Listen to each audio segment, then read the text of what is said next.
Hi guys, what's up? I'm gonna be back later, but I just wanted to show you my growing hair. Like what? Look at that. Y'all, apple cider vinegar mixed with water really helps to deal with product buildup. You should probably really deeply consider it. Look at my hair. Look at my hair. Look at my hair. My hair. Like this baby is growing. She's growing. She's growing. She's growing. Like what? Hey. My strategy is working. Like, yeah, it's working. My strategy is working. Hi, how's in the name of Christ? How you doing? It's your girl Cake Karabo. I hope you're good. I hope you're peachy. I hope you're stellar. And I hope you're in a neat little bunch. It's getting nippy. It's becoming winter, like proper. Trying to ignore my hair. I'm in the process of changing it up. This bun that you're looking at the back over there is all new. So it's Friday, so that means that I'm gonna have more free time on the weekend, on Saturday and on Sunday, to finish the rest of my hair up, because I've only been able to do like 3 a day, 2 a day, 5 a day during this week. But on the weekends I have a little bit more time on my hands, so we want to finish then. It's taking a week. Anyway, you're probably wondering, what are you talking about? Don't nobody care. It's okay. It's alright. Nobody listens to my content anyway, so I can afford to just dilly-dally and meander and wander around useless topics until I get to the point, because I don't anticipate that I'm going to be getting viewed any minute now, until God does a thing. I don't know. Until the rapture or the tribulation, or until God decides that open the floodgates of heaven, let it rain. Then only maybe I'll be careful to like not bore you with long winding introductions. Alrighty, let's just get straight into it. Kindly look out. Let me just put out some caveats out there. Watch out for my captions. They're not always accurate. They sometimes use a small g for God. They're sometimes irreverent. They sometimes are misspelled or the wrong word altogether. All that jazz. Yeah, well, if I had incentive to, like I just highlighted earlier, I would edit them, but I currently don't. So one day in the future, God willing, I'll get to doing them. But for now, please don't imagine me one who is a bad speller or anti-grammatical or whatever. I just don't have time to edit them, not for my long form content. And then I'm also very potentially wearing app makeup. You will know if I am, you will know also if I'm not. If it bounces off and on my face, it's an app, so it will do stuff like that. I'm not shape-shifting. And then I have a segment that I just want to get out of the way, pinch my cheek to try and bring out a blush, to show you that when you prick me I bleed, when you roll over me with a steamroller I probably pass away, when you shoot me I might end up in hospital with critical injuries. In other words, I'm human, and people are not treating me like I'm human, but very soon I do believe that that's going to ultimately be called out. I don't know if I achieved to get a blush. If not, it's okay really. Another story for it, like Papa. Tomorrow's another day. Should we have tomorrow? Should we not get raptured? I don't know. I'll be here and it'll pop then. Okay, let's just move on. So today's the 11th of May 2024. It's not actually the 11th, it's the 10th. I've popped over into the next day. Y'all know that is the wee hours of the morning. It's a particularly whatever day. So yesterday was really terrible. I was going through it. I had a lot of demonic attack that was all up in my grill, to a point where I slept even during the day, and I was lamenting about all of this wickedness going on all over the show. Amazingly, by the grace of God, today I was better. Sorry. I conquered. Today I am better. Like the demonic attack that was sitting on my chest, all up in my grill, dissipated. So I'm better today. So that's good, right? So let's have a congratulatory moment, shall we? But despite being better, I am still being chased and pursued by the same exact stuff, and I'm gonna talk at length about it now, just highlighting it. If you know, I repeat myself a lot in my ministry, because literally the same issues keep plaguing, never mind me, but many people.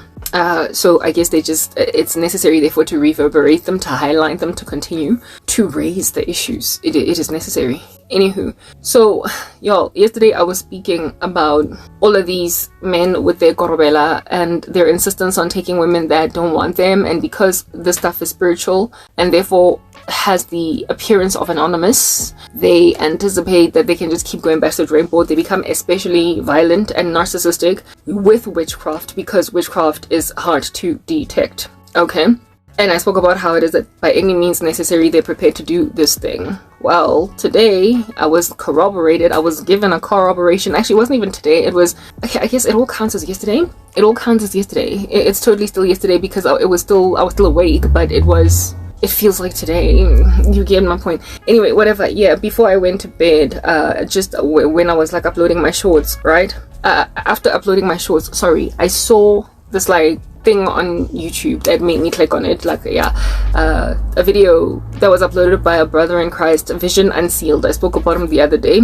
He had newly posted a video about a woman who unalived herself. She committed suicide. Yeah, I don't know why people don't like using that word. Like, does the algorithm have problems with it? Look, it appears everything has problems with me, so I can just say whatever I want. All right, anyway, whatever. Cool beans and bananas. Either way, I'm just not getting viewed, whether or not I don't use, like, for instance, when Kanye West decided to start doing pornography, I used the word pornography, like all of it. But like, there's like Christians out here using corn, zorn, dorn, sporn. I'm like, why? What, does YouTube all of a sudden just make your content available to fewer and fewer people? Look, insofar as you are not licentious in your conversation, and insofar as you're not also pornographic in your conversation, the details are not explicit, I feel as if though it is okay to use certain terminology insofar as it is within a responsible context. Like doctors, for instance, are always talking about things that, you know, some of us consider kind of taboo, but they're doctors, and so therefore they have to use certain terminology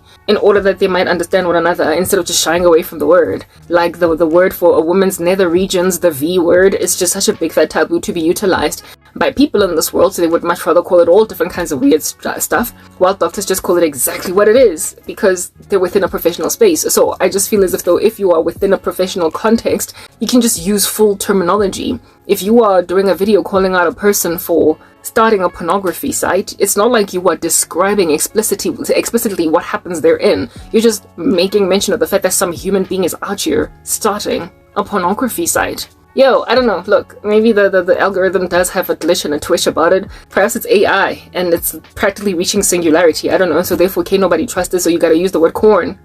I'm sorry. For me, a word is a word is a word. You're not giving it graphic details. You're not being explicit. You're just being professional in the usage of said terminology as this. So just use the word as it is, for crying out loud. Like, proper censorship is not that intense. It's not that bad. It is, but it's not as well. Like, I don't think it's not that irrational. It's not just gonna be like, just buzz you out. Anyway, whatever. Maybe some people are just sensitive to hearing that word, but I mean, goodness gracious. Anyway, whatever. Let's just move right past ahead. The word suicide is now euphemized all over the world on YouTube by all different kinds of other terminologies like unalive and this and that and blah blah blah blah. Yo, it's suicide. Like, is that basic? They don't want to use the word dead. They don't want to use killed. Like, they're dead and they're killed. Like, anyway, whatever. I labored on that unnecessarily for so long. Like, proper, I'm wasting time. I meandered. Let's get back straight to the point. What just happened over there? Don't give me grief, phone. Am I running out of space? Is that why that just happened? Do I have no space in my computer? Not computer, my cell phone. Cell phone.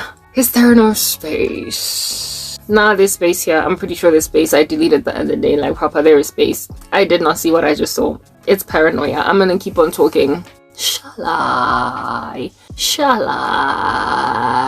Ugh, I hate, like, clip after clip, adding clip after clip just to doubly check that I'm cool still. I'm not doing it. Like, proper, we're just gonna keep on talking. Okay?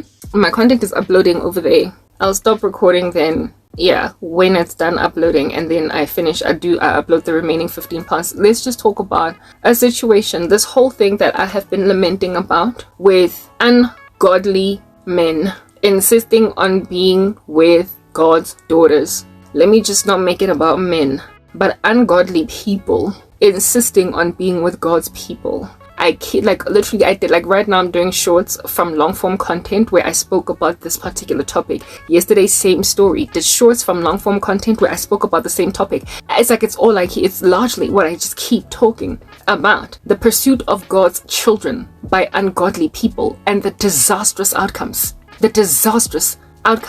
There is a story doing its rounds right now in the United States of America where a woman by the name of Micah Miller Mika Miller. A lot of people in the Christian community have covered the story, and that's how I happened upon it. And the first person that I listened to was Vision Unsealed, and then I listened to Naphtali 1981. And there's quite a few other Christians that have also covered the topic, but I did not really listen to the rest of them because they all, I mean, you've said it once, you've said it all. Like, yeah, so I'm not going to just reiterate the message and my understanding just for no other reason than the fact that I can do reiterations. But yeah, guys, this woman, her story, when I listened to it last night before I slept, alright, it just kept ruminating in my mind over and over and over again before I could fall asleep. Whenever I would wake up out of sleep for whatever reason, because I was being disturbed in my sleep, struggling to sleep, I would think about her all day. She's been just getting popped in my mind as basically a victim of what happens when, as a woman, right,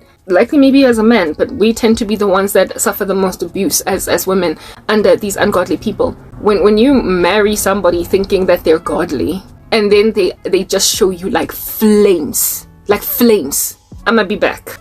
I checked it worked. Anyway, when you marry someone thinking that you're marrying a Christian, except do you really think you're marrying a Christian? And then they show you some super hard knock, intense, feverish, like coals and everything. Flames. Yo, it's the thing I keep talking about. It's a topic in my ministry that's hot and bothering. I am being, like, just this morning I woke up to hear yet again more insistences by demonic men, ugly little satanic mongrels, trying to take me by force, trying to marry a woman that does not belong to them, trying to make themselves look like they're God's children. Listen guys, okay? There are consequences, and the story with Micah Miller, it just, guys, it's heartbreaking. It speaks to the very thing that I have been warning on a loop about. Entering into a marriage with some Christ-professing buffoon that does not know God from a bar of soap. And then you end up dead. You, as a woman, end up dead. You, who was the impressionable one ignoring all the red flags, end up dead. They're all over these streets. 1 second. You know, when a man is cute, when he's really handsome, all good looking, sometimes you can be tempted to just comprehensively disregard red flags. Or when you are going through a lot and you just need any kind of comfort, you need anybody to pamper you, and you are aware of something that is intensely wicked inside a person that is the only one giving you comfort for now, saying there, you can be tempted to just capitulate. But the ramifications in the end, the consequences ultimately, guys, are excruciating. Like, just excruciating. My lament, I'm so distracted by something else happening on the side here. And I want to be able to focus on what it is that I'm focusing on without having to look at it. So, right now, 1 second. The Bible makes it clear that we will know them by their fruit. Okay. I did a video a couple of days ago talking about how it is that a lot of times women, I guess men too, but my ministry is largely targeted to women. If anything, it's just targeted to women. Alright, when you find yourself married to an ungodly man, that when you met, he was ungodly, but talking all of the Christianese that you speak, there is no way under heaven that a loving father in heaven, there is no way under heaven when you are truly born again, his daughter, consecrated, that he did not warn you. There is no way under heaven that some random fool with a flying kick like a bat out of hell of korobela, sorcery, witchcraft, love spells, there is no way that you did not get some kind of a siren, an alarm bell, things, trinkets, like it's good ding ding ding ding ding ding ding. Like, there is no way. There is no way that God did not warn you. I like to say that you cannot anticipate that Jesus is going to rock up literally on your wedding day like a lightning strike and just tell you to your face, no, you're not marrying this guy. He's God. He's not coercive. He is gently leading, and he is very loud in that gentle leading, in that you will know that you know that you know when something is just off, when it's not sitting right, when someone just does not make sense. Like, guys, even in a secular space where you don't even know God, you are not his daughter yet. There are still warning signs when a guy just doesn't make sense, man. Like, I'll give you an example with me. My ex-boyfriend, when I met him, my cousin told me after our interactions that he likes me. And the first thing I said to my cousin over the phone when she was telling me that this dude likes you, I was like, I'm not sure. Something about him is criminal. There's something about, literally those were my words, verbatim. I said something about him is criminal. There is something criminal about him, like a dishonesty that is criminal in particular. Criminal. I had never ever gotten that sense from any guy before that's ever asked me out. No one. But I got a sense of criminality in him. I said that to my cousin on the phone. And guess what my cousin said? I agree. My cousin is the very same one that wreaks havoc in my life today, that I'm always complaining about. And as lost as she was then and still is today, and as lost as I was then, however I'm saved today, even she got that gut feeling. Even she had it. But she did not highlight that that was a thing until I raised it. I said, I'm already sure something about him is kind of criminal. And she's like, yeah, I agree. I agree with you. There is something criminal about this guy. Months later, I was with him. Months later, I was dating him. I ignored that gut feeling, that thing that was sitting in the core of my stomach, and I would endure a relationship for years, going from that point going forward, where I would have to restore stolen watches to one of his friends because he hid them in my boot. I would have to stop my bank card, my check card, because he disappeared with it over the weekend. Just swiping and swiping and swiping and swiping it with, I lost about 2,500 rand over that weekend. And how he even got my PIN code was because my mom loaned my card from me to loan money from me. And I gave her my card and I told him my PIN code while my boyfriend was standing in a distance. He overheard and memorized it. And then the next weekend, my bank card was gone from my wallet. I would then endure on 2 occasions where we were clubbing, we were partying. And I would send him to the ATM to withdraw $300 so we could drink. And he would withdraw $300 and then another $300. And on the bank statement, when it came, even though I was not one to pedantically check, one time I checked and I noticed 2 transactions of $300. He kept $300 for himself. And twice, on 2 occasions, this happened. And I imagine that since I busted him the first time and he recovered the money to me, he paid me back, that he would never do it again. And he did it again. That was my ex. He was a thief. He was a criminal. He was dishonest. And before I could even give him my number, before I even knew him, I had only had a conversation with him for like maybe just a few hours is long, man. Like maybe an hour. Because my cousin's boyfriend was driving him home, us home, all of us. And we were sitting together in the back of the car, the back seat. And we had a conversation the whole time. And he decided that he has a crush on me. And when he told my cousin, I like your cousin, please like slide in a good word for me. My response to my cousin was, I'm not sure about him. Something about him is criminal. And my cousin, who also did not have much understanding of his life and what goes on therein, said to me, I agree. That ungodly female, and in all fairness, I was also ungodly at the time, agreed with me. So I mentioned the ungodliness because none of us were saved. And yet God's common grace was applicable. God's common grace was soaring like an eagle. God's common grace that he awards to society at large lets women know. And of course men too. But my ministry is largely targeted towards women, okay? He lets people know that it's gonna get high. This is not a good place to be. Like this, God is always warning the human race. He is so loving. He is so loving. He is always telling them, And the how eerily accurate the gut feeling, the conscience, that sense of knowing, that how much he pushes it into your spirit, the accuracy of it will be, guys, that's why it's written in God's word that the invisible qualities of God are all over creation, and that's why we're without excuse. It will be eerily accurate. Eerily accurate. I could have said something about this guy's giving domestic violence. I could have said something about this guy's giving cheat, like prolific philanderer, fraternizing with everybody in the office. Something about this guy is giving dishonest, or something about this guy is giving insincere or unloving. I could have picked up, my gut could have just told me any myriad of things, any plethora of things, but it chose criminal. I like my cousin, that dishonest female, that psychopathic witch. If she was honest and the two of us were still tight, she would corroborate my testimony. How we both were on the phone on some agreeing that this dude, something about him is giving gangster, criminal. That's how eerily accurate my suspicions were, inspired by nothing but a gut feeling. I had no prior knowledge about him, no prior understanding. I did not I had nothing to push me to that place. And yet I got there. and I was lost. How much more? If God can do that for a lost woman, if God can give that kind of gut feeling to lost women, one of which today is still lost, how much more then will he give that to saved women, saved people? How much more will he look out for you who is now indwelt by the Holy Spirit? There is no way that you walk down the aisle to your criminal boyfriend without knowing that he's a Ginsari. There's something in him. One day you're gonna besuka. One day you're gonna besuka. One day you are going to be, who is that chick?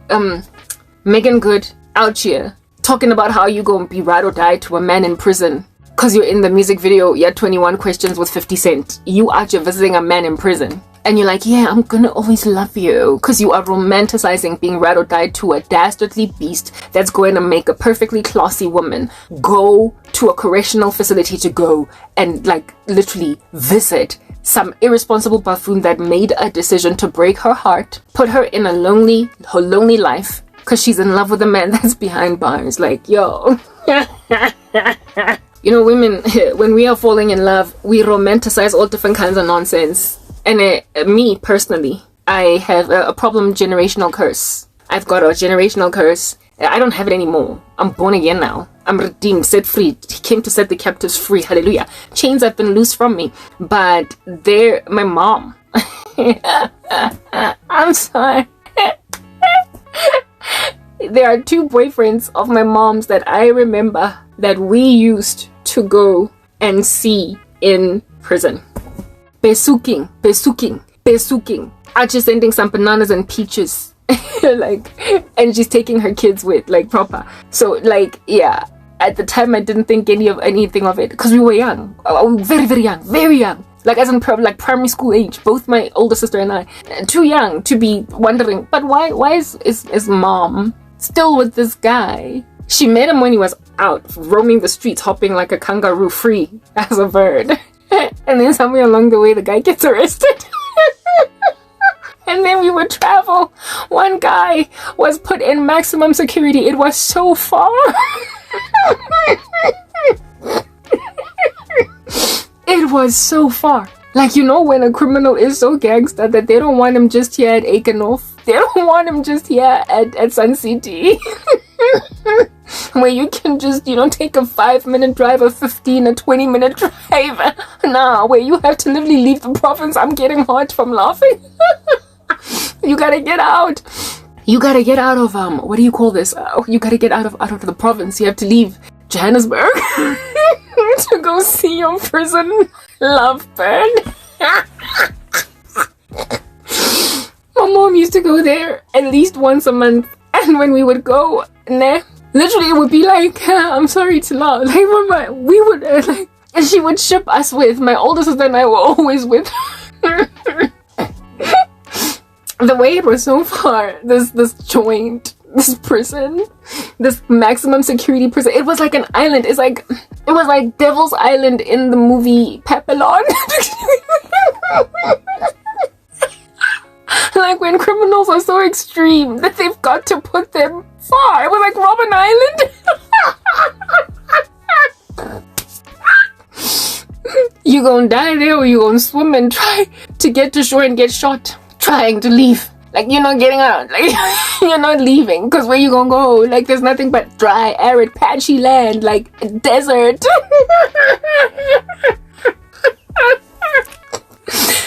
There is no way that a man would go to that prison having been incarcerated in Johannesburg. Unless he was like a hard-knock gangster. So, I don't know what that man did. But he went to a maximum security prison that was built far into the Bundus, precisely to eradicate escape and make sure that those who try to escape don't get very far. But and every time we had to go there, okay, guys, like, have you ever planned a trip with the whole family? With the whole family, like, everybody's going to Lesotho. Everybody's going to Lesotho. You're all from Lesotho, but you live in Johannesburg. And so you have together the cousins, all of them. Cousins from Pimville, cousins from Roodepoort, other cousins from Sandton. And it's Christmas time. And you're all going to Lesotho. Because that's where you grew up. That's grandmother's house. You don't just take your own individual cars and drive there. and be like, I'll see you in Lesotho, right? It's a planned thing, like where it is that you will park certain people's cars at one person's house and you will drive together there. You will hire sometimes like a caravan. And all of y'all then just kind of, club together, you convoy maybe. Because you're all going to Lesotho. I'm so sorry. You're all going to Lesotho. And I mean, of course, you're going to Lesotho, so...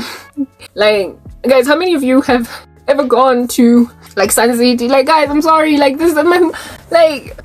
I don't even know why I know what Sun City correctional facility looks like on the inside. Why do I know that?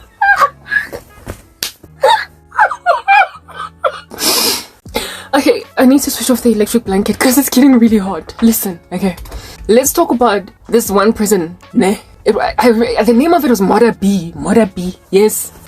Like, this man's relatives and my mom and his boys, his friends, just anyone that wanted to go and see him, they would make like that family going to listen. They would meet. They would meet in one geographical location and then convoy or use one vehicle to go together. And they would pack like mofago, like lots of food. No, not for the prisoner only, but for us too. Because somewhere along the way we're gonna get hungry. It's like going to Durban. This prison was so far that I don't even remember one time when my mom went with me and my sister only, and that it was just like us. There was always like his family, guys. It was like a planned trip to go out of city, out of province. I was a kid, too young to remember where exactly it was, but I do remember that the name of the prison was Modabi. I don't know if it still exists. Yeah, like that level of Besuka. And I know what Sun City Correctional Facility looks like inside, because yet another one, like the one dude was down, it was here in these streets, like just here in Naturina, but the other one was in Modabi. The other one was in maximum security, far away in an island where evade a capture schmapture, like I can escape. One of them, however, was just here in Sun City. And like Megan Good, my mama be answering 21 questions. If I was arrested, would you come Besuka me? Yes. I like, what? Yeah, I know what Sun City. I never Sun City. Okay, the Aiken of one, the one there in Sandton. I went there because my ex-boyfriend's brother was incarcerated. But Sun City, it was because it was my mom's boyfriend, and Modabi was my mom's boyfriend. All 3 times I've been to a correctional facility, the inside of it, to go and besuk someone. Not someone that I knew, not someone that I personally had any, interest in, but because I was accompanying some people that know some people in jail. Like, my life is just so weird. It's been weird, and it's weirder still today. I was set up to end up. I was literally set up to end up. And now, in and of myself personally taking a trip to Sun City, it was bound to happen.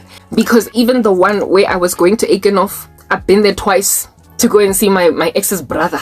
Not myself in my own capacity. His family was always there. My ex, of course, why would I want to go visit my ex-boyfriend, my boyfriend's brother in prison? But just the fact that his brother was in jail. Like, do you understand what that implies? Do you, like, just the fact that his biological brother was in prison and I grew up out here going to Sun City and Modabi to go and see my mom's men, alright, at different times in my upbringing is problematic, because it says that I've got a generational curse, and I had already started to attract these dastardly jailbirds. Listen, alright, I've seen Sun City because of besuking one of my mom's men, because my mom was taking us with, she just took us with, alright, and Modabi too. And the next time was with my boyfriend. I might not have been going there to see my own man, but I was 5 seconds away from it, because the very man that I was going to go and see the brother of with him and his family, right, was the one that I said to my cousin something about him as criminal. Here it is that a man has got this like gene in his body, and it looks very eerily much like I'm going to end up me besuking There was a time when outside of Carfax, you know that club, Carfax, my ex had just done another stunt, and I was talking with him on some dude. You and I have been together now a couple of years. We might end up getting married. We might end up therefore having children. I don't want to besuka. I told him that. I was like, I don't want to. I was like, I was like, I don't want to besuk my husband. Those of you who don't understand what besuk is, it's the what is this? It's an Afrikaans word that stands for visiting a person in usually in jail, prison, but it could be like in a hospital, basically where a person is temporarily sheltered or where they're sheltered away from home. It's called to besuk. And yeah, I did not want, like, I was like, I proper told my ex that I don't wanna besuk you, bringing my children, for crying out loud, to a jail to come and see their dad. Angfunu besuka. And I also don't want to mourn as a widow. You are a criminal, dude. You are a criminal. And you need to stop this thing. And you also want to get into business and what have you. If you are yet to start a business and you're this crooked now, what are you going to do when you're a businessman? You're going to money launder, dude. You're going to racketeer. I try to speak sense into this dude. But I mean, look at us, eh? Sitting in a car, music in a club, just here. Go Carfax. How are you going to speak any sense into a dude outside of a club? First and foremost, I was naive. But anyway, that was me after telling a man that you're going to ask me those 50 cent 21 questions and I'm not going to give you a Megan Good response. I don't want to visit you in jail, dude. But I also don't want to be that baby mama that does not want to see her baby daddy in jail. Just leave him to rot. But I just saw history repeating itself. Nothing ever changed. By the grace of God, we broke up. But that boyfriend of mine for 5, the one that I lost it with for that long, was the only one that had that criminal streak in him. Everybody else earlier was not like that. It's almost as if though I was destined to end up with a man that would make me just like my mom, because my dad was not criminal and my mom married him. Do you understand? So, and my dad was not the best of men, okay? He sucked, but he certainly was not criminal. He was, if he did not sell his life to the bottle, become an alcoholic, he would have been like a lawyer and stuff like that, like just a regular corporate guy with a 9 to 5, not a person making money crooked ways. So I don't know what made my mom tarry from a lawyer to somebody that's making money by any means necessary, pulling rugs from people's feet, you know, just, you don't know how I'm making money, baby, but hey, look at you wearing some Jimmy Choos. Start out in that space where you're out, you're married to a solicitor, and then next thing you're a gangster's girlfriend. For real? Is that what we're doing? Yeah, guys. Anyway, I was bound, that's what I'm getting at, to end up just like my mom, because of the fact that none of my exes before my ex were criminal. None of them had that streak in them. None of them. He was the first. And by the amazing grace of God, the last. Why? Because I got born again. I got saved at 26. So I dodged a bullet. But what I'm trying to explain to you guys is that whole thing, that you sense about someone from the very get-go, it's always there. And sometimes you also even have like stories across the board. Sometimes you even have your history, your family's generational curses to run with. Like, you know what kind of man your mom married, or what kinds of boyfriends your mom was with, if at all she didn't stay married to your dad. If your dad was abusive, you will have men like those flood to you because of the generational curse that wants to continue to be lingered in your particular bloodline.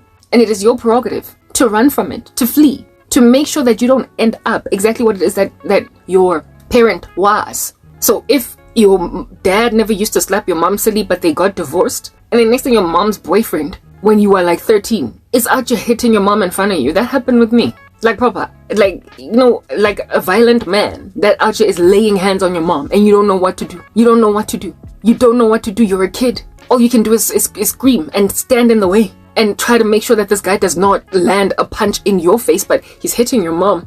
But it never happened when you were with your dad.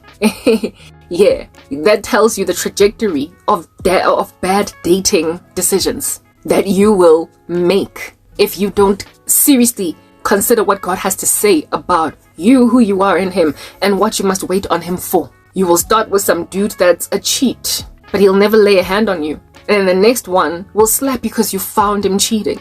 He will beat you up because you found him cheating. And then you will come to learn that, my goodness, my mom was exactly like that. She stayed with some deadbeat that she could not question because somehow she just felt bound to him. And it would take ABC for them to finally break up. But, you know, I remember that. And you will wake up literally when you've got like a 5-eye, a blue eye, and a 5-finger sur on your face. And you'd be like, goodness, I am totally my mom. Like, I am my mother's daughter now. I was going to be my mom's daughter. Given that, I started out just dating men with a criminal streak. I could tell.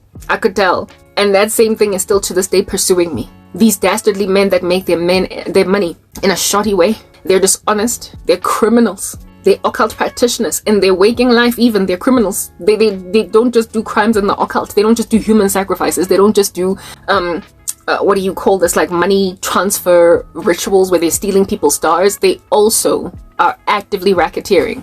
They're actively accepting and giving bribes. They're actively extorting. They're actively money laundering. They're doing that. They're just yet to get caught. So essentially Karabo is facing a future if she embraces any of these buffoons of, look at you, Karabo, come be now, visiting your husband. You are out here besuking a multi-millionaire that finally had the law catch up with him. And he's priding himself in the fact that his wife is out here visiting him with their 4 children. What the? Like, in the world is going on there? And then you wake up and you're like, oh, whoa, from like a strange nightmare. A horrible nightmare on some, oh my goodness, is this deja vu? Is this deja vu? Like, taking out the toko from your eyes because you proper don't know if you're really seeing double because, oh, my mama did it. Deja vu. It's pursuing me. It's pursuing me.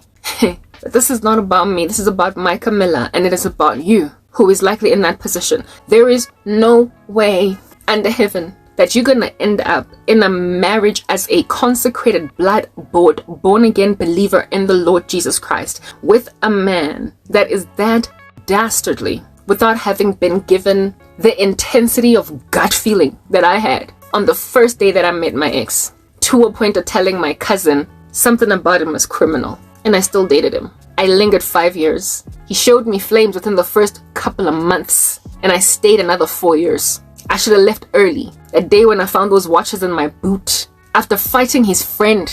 It was at his boy's restaurant. Some boy of his out here on some, give me your car keys, I want to go and check your car. And I was like, how dare you? No way. How dare you accuse my man? The next morning I go to my boot. Something tells me check in the boot. And there they are. I had to restore those watches to that dude. I should have left him that very day. But I stayed. I was 5 seconds away from Besuk. I mean, if that guy had ended up in prison, I wasn't going to Besuk. I wasn't going to do it. Heck no. What's a 23-year-old doing Besuking? And what? I got my future ahead. I would have left him to rot. Let his sister and mom and everybody go visit him. I wasn't going to do it. But he never ended up there. By the grace of God. I don't know what in the world he's doing today. But like, I would not be surprised to hear in the grapevine that he has been arrested, or to see it in the news for some kind of like corporate tax evasion. I would not be surprised. He had that criminal streak. It dwelt in him. I tried when I got born again. Proverbs 1 speaks about ill-gotten gain, not Proverbs 1. Is it Proverbs 1 or 2 or 3? I think it's Proverbs 1 and 2 or 3. Or is it Psalm? No, it's definitely Proverbs 2, I think. Speaking about my son, do not take your heart over to ill-gotten gain. I read him Proverbs 3. I read him Proverbs 3. I was like, dude, this is what the Bible has to say about ill-gotten gain. You have that in you. You know you have it in you. We've been talking outside of clubs and everything, but this time around I was born again. And I was like, something in you is criminal and you know that. This is what the Bible has to say about ill-gotten gain. Meditate on these scriptures so that you can, given that you are, entering into business and everything, so you can stay your hand from getting the money that you might not end up in prison one day and have your whole life taken away from you. Yeah, try to evangelize the dude. It didn't work because all these years down the line he's still involved in shoddy behavior. That's what's good. So my redemption saved me, and then I tried to save the man that was my curse. It didn't work, but it definitely saved me. My salvation snatched me out from the prospect of ending up in that space. So your gut feeling, this is what I'm getting at, that you have always had in and out of the faith, whether or not you knew God, is the reason why no woman can turn around and blame God for their deadbeat husband. You cannot blame God for your deadbeat marriage. You can't. Because a lot of times there tended to have been something that told you from the very first time. The very first time you met. The first date. Certain things that he said. Oh goodness, our first date, guys, it was littered with red flags. Littered. They were being vomited out of his mouth. And I still went on a second date. Yeah. And a third and a fourth. And 5 years later, we broke up. Finally, officially. Yeah. Okay. Yeah. I still stayed with red flags from day one to the last day. Like, I was being flashed by God The whole time. The whole time. So do you not get flashed by God? Even on your wedding day? On your wedding night? You've already married him, but now God is flashing you to at least escape murder.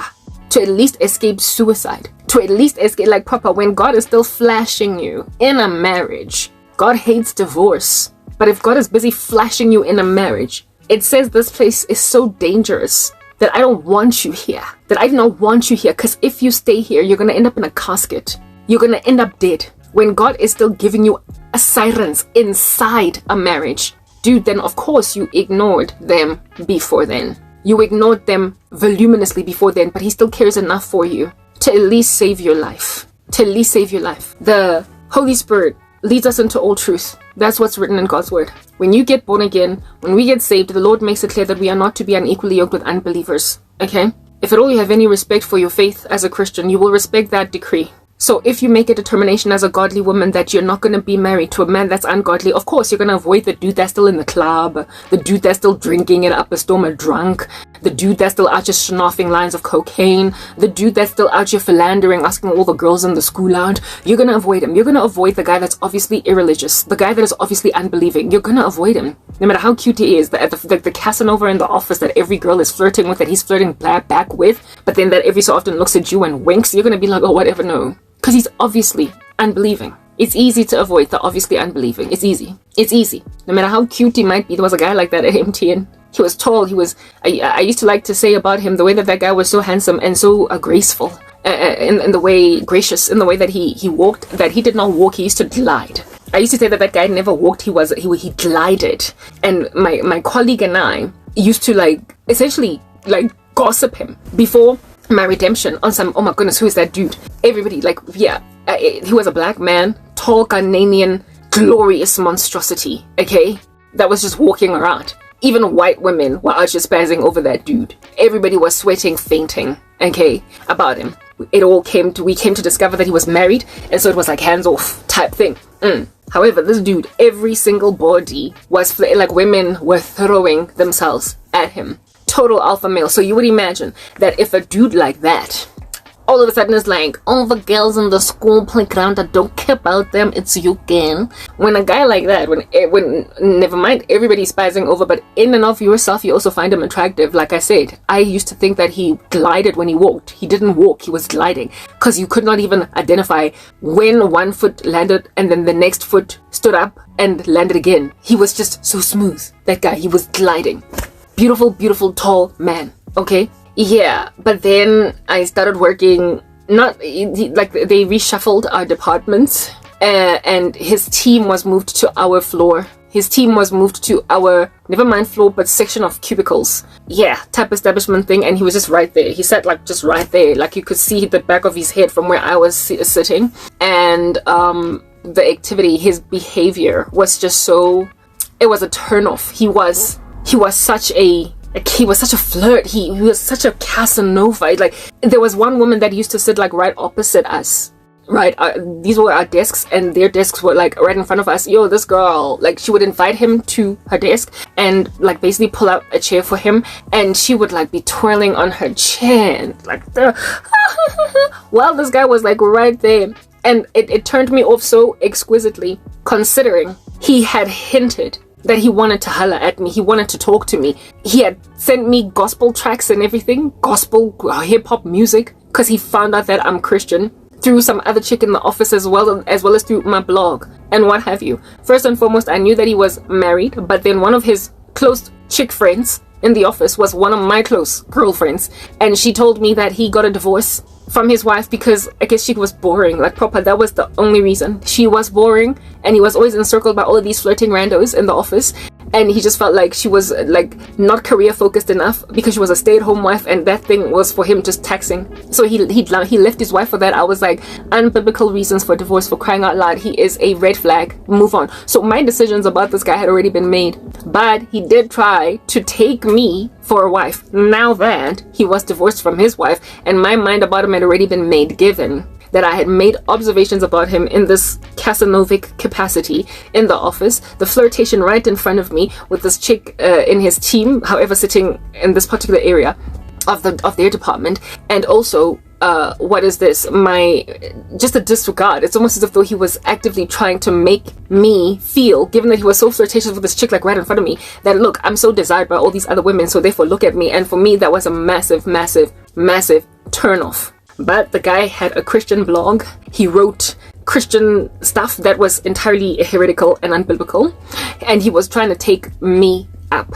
Now, that gliding, like, gracious monstrosity that was walking around, that was just exceptionally gorgeous, a wonderful, beautiful, physical man. Physically, he was beautiful, okay? A lot of women would run with just that, especially considering everybody wants him. So when a man like that pursues you, goodness gracious, all the women are going to look at you and say, what's so special about you? Why does he want to marry you? Because we all want him. And he was so good looking, that man, I promise you, and also so tall, and so he had a presence about himself that I kid you not, my mom would have liked him, my sisters would have liked him, the family would have been like, oh, Karabo found a man. They wouldn't have cared about his divorce, they wouldn't have cared about his kids, they wouldn't have cared about his, well, nobody in my family cares about true godliness anyway. They would have just been like, girl, here you banked big, when it would have been a loss, a severe loss. But the guy was a professing Christian. He spoke a whole bunch of Christianese, and he tried to lure me in. And guess what? Because of the way that I rejected him, he did not ask me out. He didn't get to. I made it clear that we're not going to talk, you and I. I basically passed him shade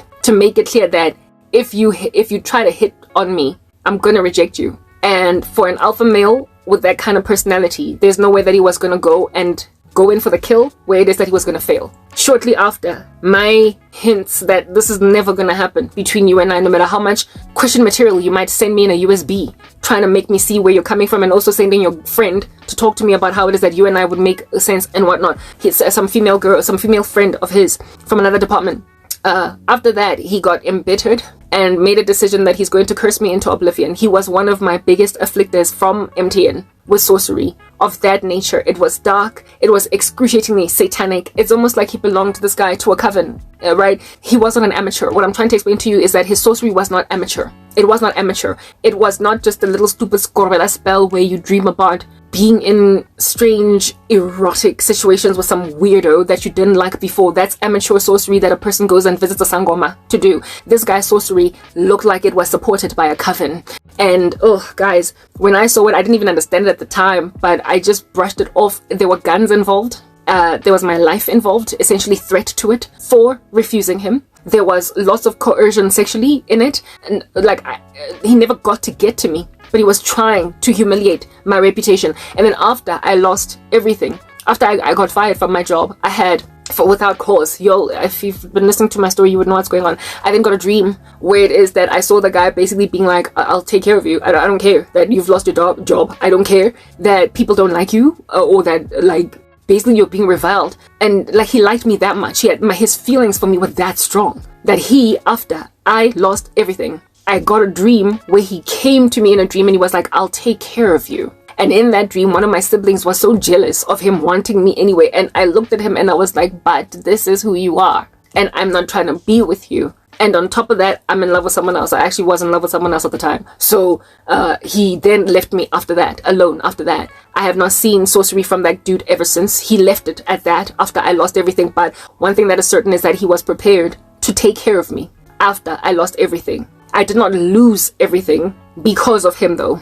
He did not dare realize what he was messing with was my prospects for love. And he was very full of threatening as well. I also had a dream where it is that everybody was humiliating the living daylights out of me. And he walked out with me and carried me into the sunset, not caring that everybody basically could not care less about what's going on with me. Yeah, his feelings were strong. That is the kind of man that would end up causing the suicide of his wife. That is the kind of man that would end up causing, maybe even murdering his wife. There was, he was Christ professing. He had a whole bunch of, never mind was this dude Christ professing, but he was an active servant in the kingdom of heaven, in the sense that he had a Christian, like me. I had a blog where I was writing about God, like a person that would be respected in a church, like a brick and mortar church, because he's doing work for the Lord, while he is also, of course, focusing on his career and everything else and what have you. Like a man that took time out to actually write articles about Jesus, but they were heretical, entirely unbiblical.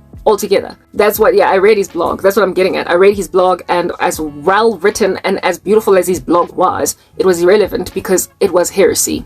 Okay, and his view, his take on marriage was also very irreverent. Entirely, it wasn't godly. He didn't have a Christ-like disposition about himself. One time I found him on Facebook because I went looking for him on Facebook because he was curious about me. And remember, I did at some point find him cute. So I did look for him on Facebook, and I found him. And I scrolled down his Facebook page, and I was bored and I was yawning the whole time until I happened upon a video that he had uploaded on Facebook where he was basically giving his take on relationships and what have you. And as I was listening to him speaking while he was saying all the right things, all I could do was just wag my head on some, this is why all the women keep throwing themselves at you. You sound wise, but you're actually a fool. You sound extremely wise. Any woman would fall, like hook, line, and sinker for this. They would think that upon being with you, they would be adored. But if at all those women were to see what you were like in the office with other women, you have no respect for your woman, for your wife. If you're going to flirt with every last female in the office, if you're going to let yourself, it's like he enjoyed that attention. And we get it. God blessed him greatly with a physical beauty. But as a man in Christ, in particular, you have got to understand that praise from the world, as tempting as it might be to just swim in it and, dip yourself in and out of it like a chocolate and donut, you are to exercise restraint and to also revere your relationship with your wife. As Christ loved the church, you have got to gouge out your eye, cut off your hand. You cannot be flirting with colleagues, with a woman at home. I just saw myself as this miserable wife with a man that everybody thinks is the best thing that ever happened to me. A man that the whole planet thinks, girl, do you know how many women out here be looking for a man? And for you to find one like that, alpha male from here to Timbuktu. Kind of man that would prosper to get a fourth wife, fifth wife, just because of how he looked, just because of how he carried himself, how he spoke, how eloquent he was, how he was an alpha male through and through, like pretty much everything that a worldly woman would jot down on paper as, this is my kind of man. But when you're in Christ, absolute turnoff. And that annoyed him, it irritated him about me because I was not falling all over his feet the way that other women were. And frankly, the only reason I wasn't falling all over his feet like other women were was because he was ungodly. Because initially I was spazzing over him just like everybody else. Initially, my girl and I were out here talking with each other on some, did you see the guy that lies? Oh my goodness, yo. Money the other day when he was on the phone. And then one day she rocks up and tells me, girl, he married. And both of us were we rolled our eyes and we're like, I guess moving on. Because both of us were single, thinking we were going to basically meet our husbands maybe in the building. Because there were a lot of viable, young, handsome, unmarried men, single men in the office. And we thought that maybe our husbands were there. And when we found out that he was married, we both were just like, ugh, whatever, right? This one female colleague of mine, whatever. Initially, I also was looking at him on some break me off a piece of that I proper was. So it was not that I was so special and so spectacular that I didn't find a handsome man handsome. It's that I didn't find a handsome man godly, and that was the turnoff. That was the turnoff. But you see, with godly women, we know to automatically avoid a man that is outwardly ungodly. But a man like the one from the office who speaks Christianese, is an apparent Christian, even has a Christian ministry, and when you go to his social media, he's out here uploading videos of counseling women, teaching women how to, be and how to look out for certain things in a man if he doesn't make sense. Like that video that I was listening to on Facebook, there was nothing about it that was outwardly wrong or erroneous or doctrinally false. Unlike his blog, which was just riddled with heresy, he was saying all the right things. But because I had read his blog and because I had observed his behavior in the office, even my curiosity to get to the point of even checking out his Facebook, that was inspired by the fact that at some point I thought he was cute. So essentially I was low-key considering his pursuit of me. That's why I went and fished him on Facebook. But I was already decidedly not going there. However, curious enough to go into his Facebook. And even though his Facebook post was not outwardly erroneous, like I said, nothing of fallacy was coming out of his lips. He was basically giving women pretty sound counsel, okay? Talking about how it is that you need to conduct yourself in this way because this is what the Bible says about godly conduct for a woman. I found it sound. If that had been the only thing I saw of him, I very potentially might have been melted. But it wasn't. It was in the backdrop of so many other red flags. So many other red flags. That is the kind of man that you will be so happy, so excited about marrying on your wedding day, that you might also be violently in love with on your wedding day, but end up so incredibly broken by, end up so just investedly shattered by, because he has no regard for your heart, no regard for your emotions, and on top of that, he's involved in the occult, so he's spiritually manipulating you.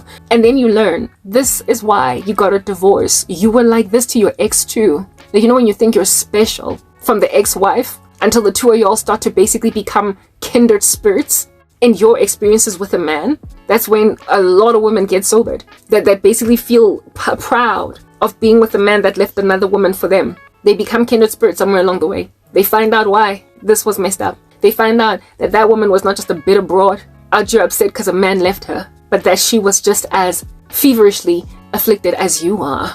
As you are. When you are miserable, guys, when you're in love with a man and he's out here showing you flames, it can create a psychosis, like a deep one in you, where you will not be able to do anything at all for the day. Not eat, not drink, nothing. Just lose your mind. Just lose your mind. The love of God for the church is a jealous love. It is romantic. Do you understand? And if at all the Lord can send mankind to hell for being harlots against him, how much then ought you recognize how God feels about romantic love? That jealousy, it dwells in us too. So when you have jealous love for a man in that regard, in that he is yours only because he's your husband, and then he's just disregarding you, goodness gracious, kind of stuff to make a woman go crazy, kind of stuff to make a woman pull a trigger and shoot herself in the head, kind of stuff to make a woman maybe in and of herself kill a man, kind of stuff to cause a woman to become a psychiatric patient. Do you understand what I'm saying? Because romantic love is jealous, and it is the kind of jealousy that causes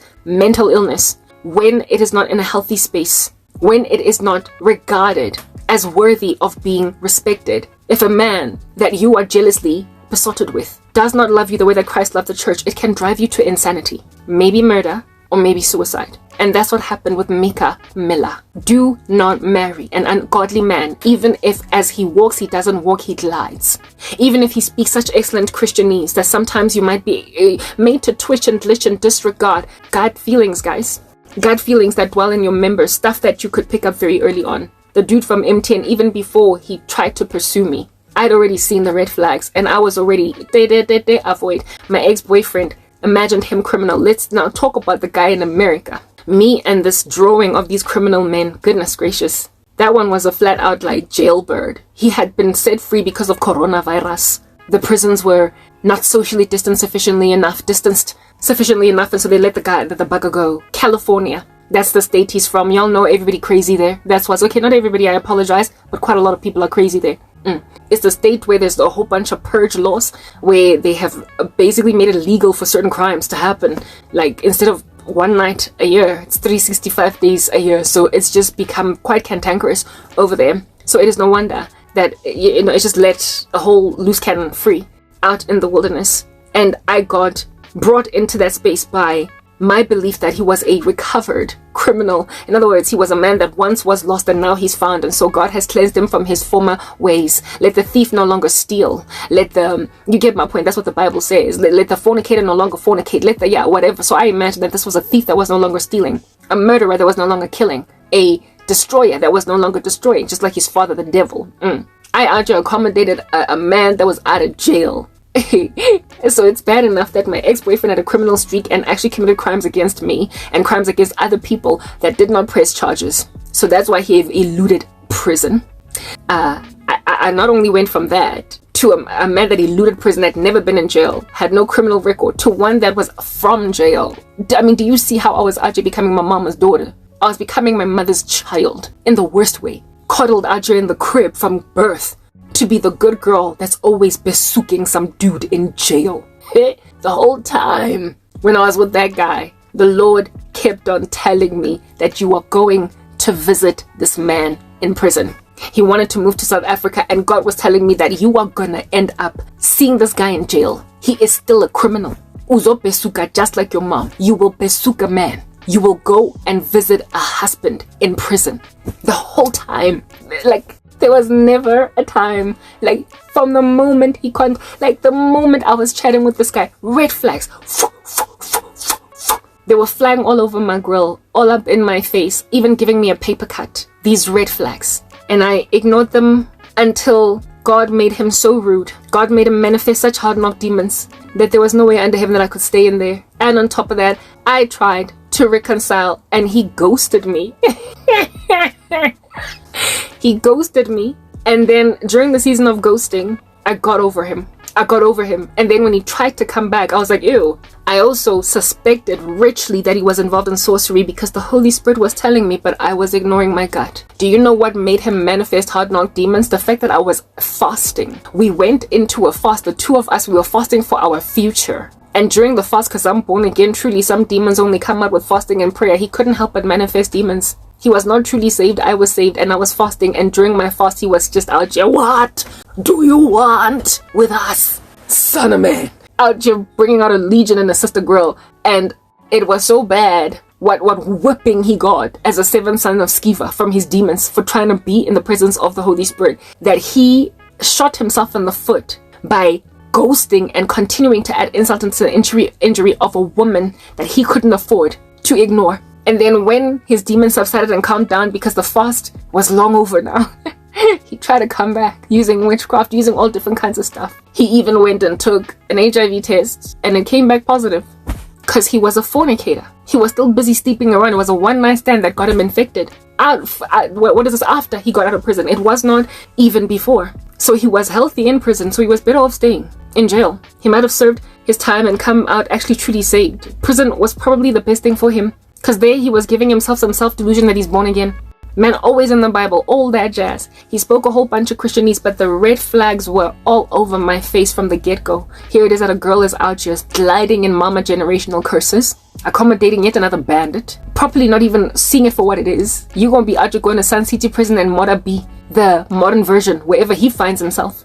Fetching a man all the way in America that is going to make you do that which you once told some other criminal that you dated long ago, that I don't want to besook my husband. I don't want to visit a man in jail. I don't want to do that. Outside of Carfax, music out here pumping, and the dude and I are sitting in a car being all boring while everybody else is having a good time, because I'm out here counseling a man before we go inside to have a good time, that I don't want to besook you with your criminality. And then I end up with one that, never mind, I will highly likely besook, but proper, the statistics are that he comes from there. And guess what? His second wife, because he was married twice before, guys, God have mercy, right? The red flags were everywhere.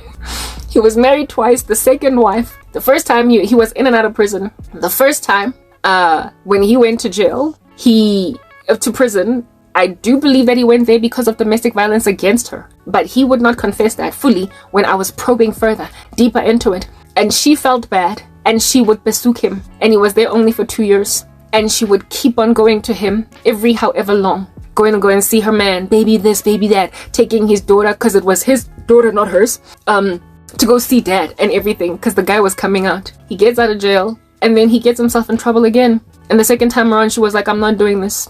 The second time around, she was like, I'm not doing this. She did not go and see him the second time. She did not besook him. And when then COVID-19 set him free, the bugaboo realized that on the date of his release, that the wife was pregnant, but he wasn't sure if she was pregnant because he says that he asked her, are you pregnant? And she denied it because she was already a fat girl. She was one of those where a pregnancy can just go undetected because she's kind of big already.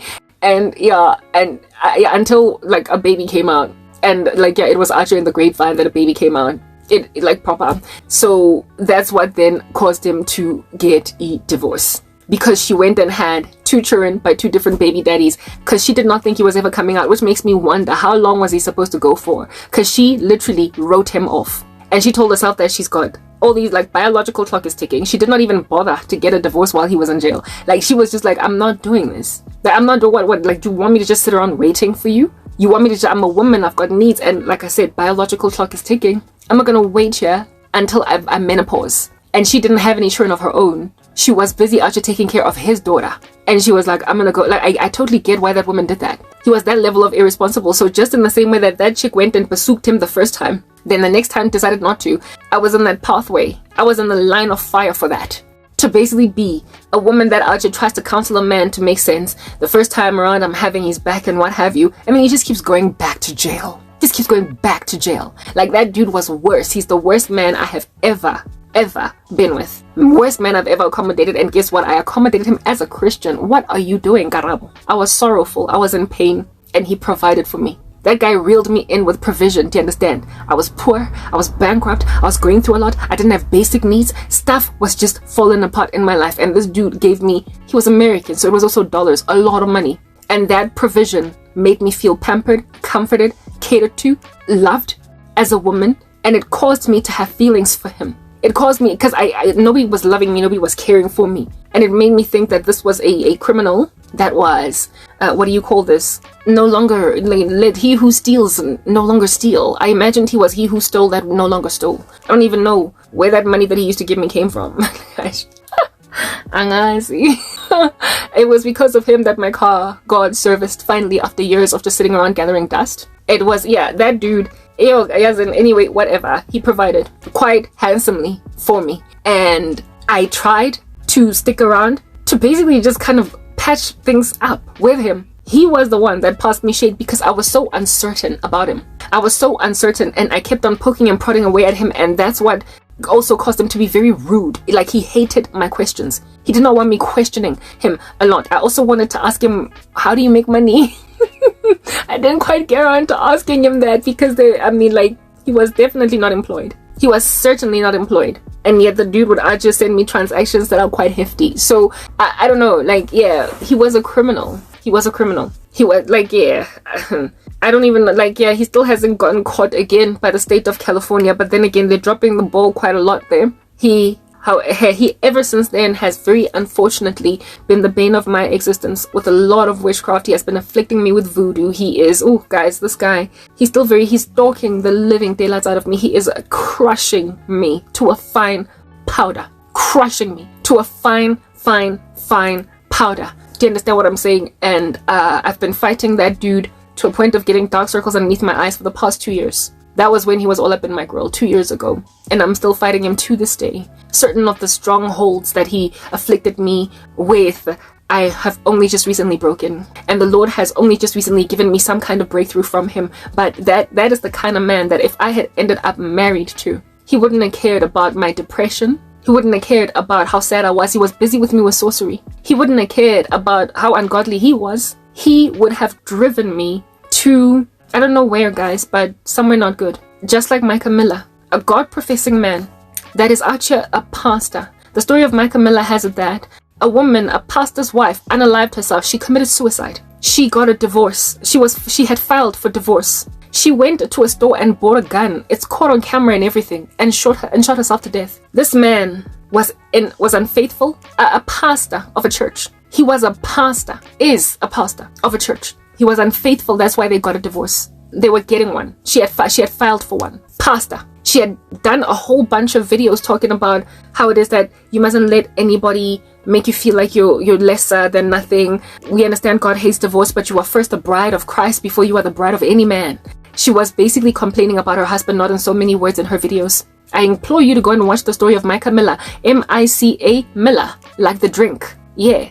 Go and look up this woman and listen to her story very carefully. You will hear of a woman that entered into a marriage with a Christ-professing man that actually was speaking a lot of Christianese that ended up just not loving her. One guy, Vision Unsealed, the way that he covered it, he used Vodi Bakham's sermon on the love of a man for a wife, and he was like, husbands that don't love their wives, you are without excuse. Because God tells you love wives as Christ loved the church. And if you feel as if though your wife is giving you grief or whatever, for whatever reason, then you have to love one another. By this men will know that you're my disciples. Love one another. So even if you don't love her because she's your wife, you gotta love her just because she's a disciple.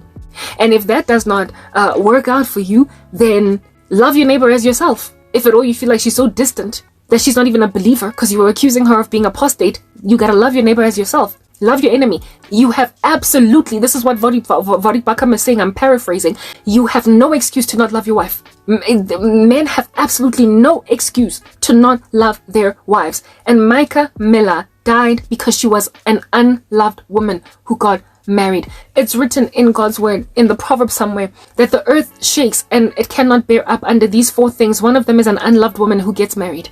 When you enter into a marriage as a woman and you are besotted with your husband and he does not show you any love and he is unfaithful and all that jazz, it can drive you to death. It can drive you to suicide. She was filing for divorce and this guy likely was acting very aloof and nonchalant. Could not care less. And so she killed herself. And then a waitress came forward that at a restaurant where he was eating, that he tipped quite heavily and put his number on the bill. And basically with a smiley face saying, call me. And he kept on calling. This waitress came forward at the interview. God is exposing these wolves in sheep's clothing. This waitress spoke about how it is that this man kept on calling her hot, asking for photos of her in a bikini. This is a pastor asking a waitress, a woman he's not married to, for pics of her in a bikini, calling a woman hot that is not his wife. A man that runs a whole church calling another woman hot and asking her to send him photos of her in swimwear. Guys, and then on Sunday he goes and preaches. No love for his wife. No, nothing. It drove Micah to suicide. But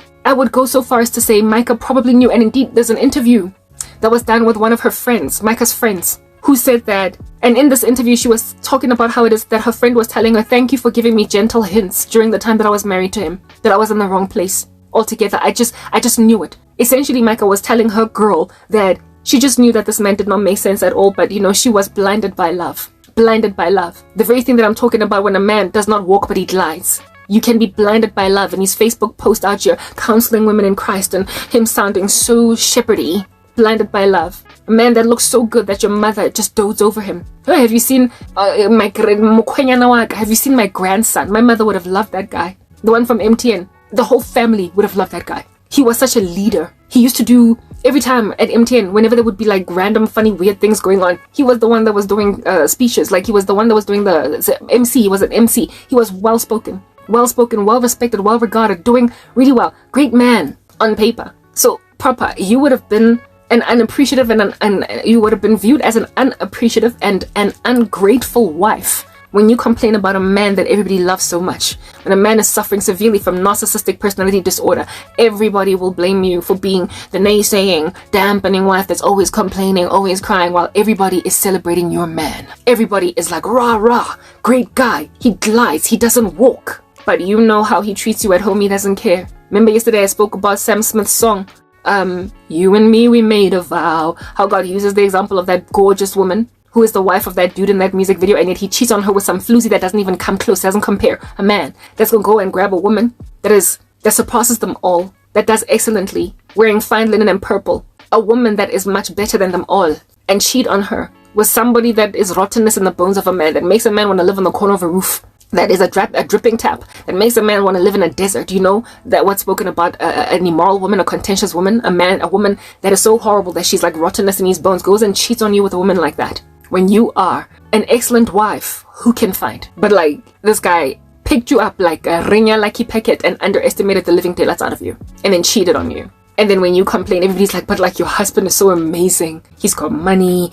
He's well spoken. He is regarded. He's revered. He's handsome. Look at your children. They're so beautiful. Yeah, but like, he's ungodly and he doesn't love you. And every time you raise issues, you're whining again. You're complaining again. He then starts to basically tune you out as just a broken record every time you raise these problems. You're just a broken record. I mean, when you feel that disregarded by somebody that the whole world thinks is amazing. Amazing. Do you understand? You might end up grabbing a gun and killing yourself, like the woman went to a gun store and bought a gun, called 911, and then killed herself so that her body would not decompose for days before getting found. That's how lonely she was. She called the ambulance, the paramedics, so they would come and get her soon and send her to the mortuary soon so that she does not... You get my point. When you look at that woman, please go look at her story, please. I implore you. She is so beautiful. She is so gorgeous. It's like you would ask yourself, why would a man cheat on a woman like this? When a man is unfaithful, he's unfaithful, he's unfaithful. It's written in God's word, a faithful man, who can find?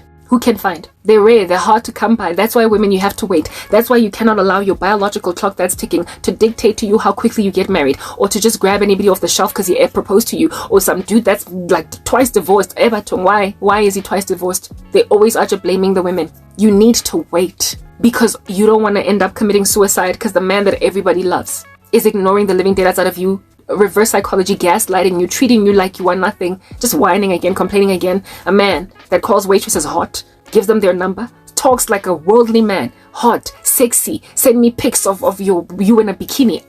He's a pastor. Why is he not scared that he's going to get exposed? You will know them by their fruit. You tend to have gut feelings, guys.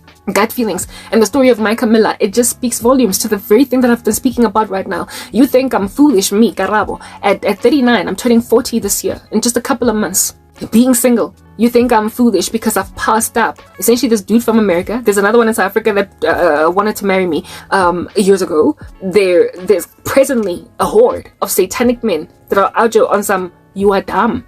I'm offering you a ring. I'm offering you a white gown. Now we get to have a beautiful day with you, a photo op, taking photos, getting lifted in the sky. Hey, like a little baby. I'm awarding you while you still got your looks, while you're still pretty. Smile for the camera, Karabo, and say I do to a man. And you are passing me up. Oh, you will turn 50 then single. Yeah, it's at least better than a body bag where I ended my own life, uncertain as to what happened to me therefore in eternity. It's better than me killing myself because of the fact that I'm so miserable, frustrated by a man that's not acting right where I am concerned. It's better than ending up like Micah Miller. A woman that could not even save her own life for the sake of her children because she was that miserable. When love goes wrong, it can drive a person to that extremity, guys. That extremity of unaliving herself, or otherwise known as suicide, because I feel like that word can be used on YouTube. Yeah, that's the risk that you are facing. Stories of Micah Miller, it's confirmation of everything I've been talking about.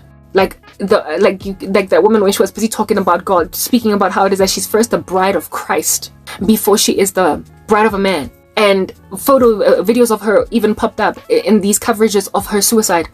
Of her, she was guys, as you know, when a woman is so beautiful, like goodness, she was gorgeous first and foremost. Like outwardly just really beautiful. Nothing out of place. Not a single hair out of place.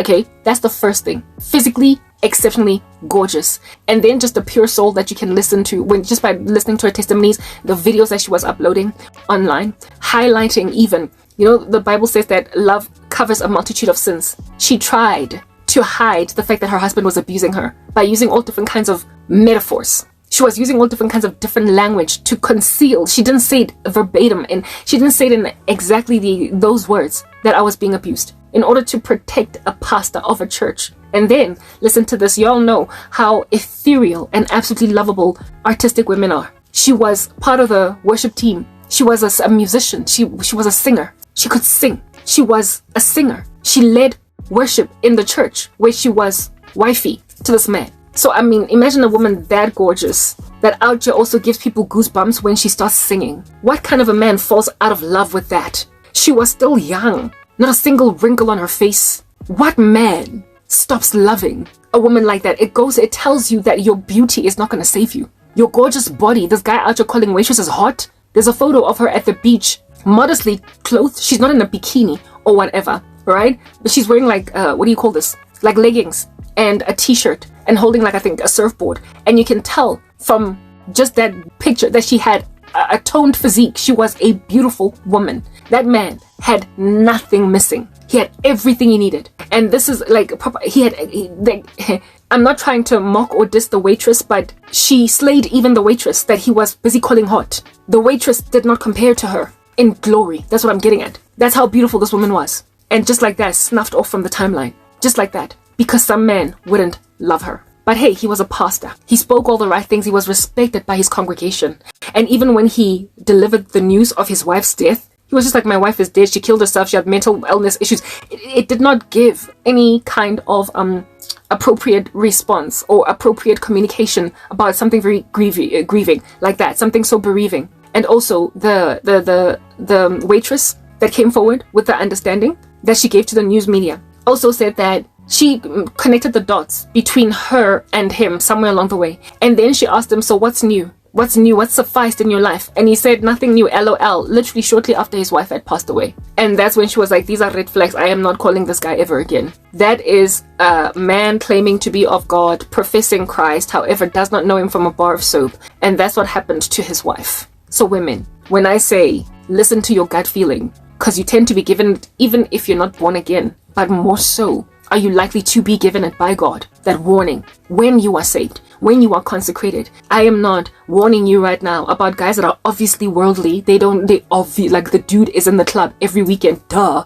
You're not going to be with that guy. It's the ones that are like Micah Miller's husband, out here running a whole church, calling himself a pastor, out here writing a whole blog, giving you USBs that have got gospel music in them, doing Facebook posts, talking about how it is that as women, this is what men want in you, and this is how to conduct yourself. Basically, he was giving almost like a Proverbs 31 sermon. It's those guys that I'm out here warning you about, and it's those ones that are also all up in my grill. It's those ones that are trying to forcibly break down doors to come into my life. I'm warning you about them because they killed Micah Miller.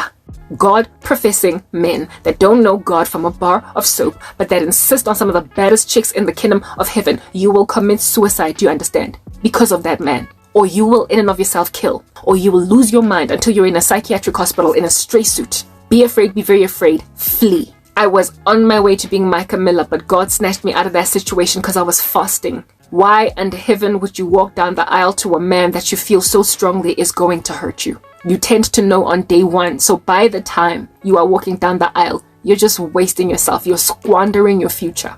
I keep saying, women, even if it means you must cancel the wedding, you must lose the money for the venue, even 2 days in advance or on the day, it's better than ending up like Micah Miller. All these men that insist on coming into your life, they will use Karabo for 20 years until you finally say yes. Yours is to hold fast to Christ until he disintegrates them like the sand. The one at MTN disintegrated like the sand. The one from the US is integrating like the sand, and they will continue to integrate like the sand until you are finally on solid ground, marrying the man that the Lord set apart for you. To love you as Christ loved the church. As you're walking in that sermon that Vodi Bakum gave, making it clear that there is no excuse for a man to not love his wife. I hope you've been edified. I'm signing out in Christ's name, Cran K. Peace.